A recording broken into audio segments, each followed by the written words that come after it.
It is so important to stay active as we age, and one author is shining a spotlight on some impressive athletes. They're all between the ages of 54 and 103 years old. I'm very excited to have senior exercise specialist and local author Lauren Hurst joining me here in Studio 61. Thanks for being with us, Lauren. Thanks for having me.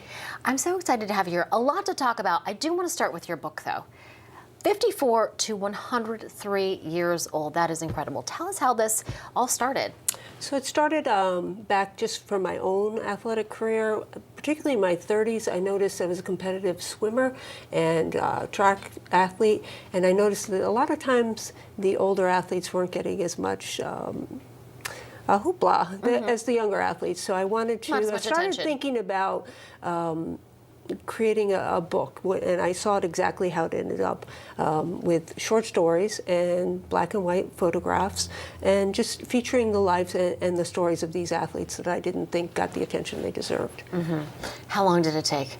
It took a while. It took, I started in 2017. We finished in 2022. We were interrupted by COVID. Right. So 5 years in total, but without COVID, it probably would have been 3. But it's a process. Talk about some of the incredible stories that you're able to tell through this book. So I have amazing athletes. Talking about women, Pat Gallant-Charette is one that I've featured. She is a marathon swimmer.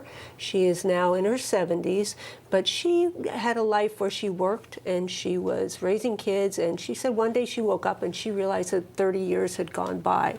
So she started swimming again. She had swum a little bit when she was younger, and at 44 did the Peaks to Portland swim, an open water swim, and then realized that not only was she good at it, but she really enjoyed it. So she started to train, and then at 58 decided to do the English Channel, and that was one of her first ventures into marathon swimming. She now holds 9 Guinness records for oldest woman swimming different events, and has been active all over the world, an amazing swimmer. That really is an incredible story, yeah. Talk a little bit more about how important it is for women to stay physically active, to stay strong. I heard something not too long ago, and it stuck with me, that women over the age of 35, if you're not building muscle, you're losing muscle.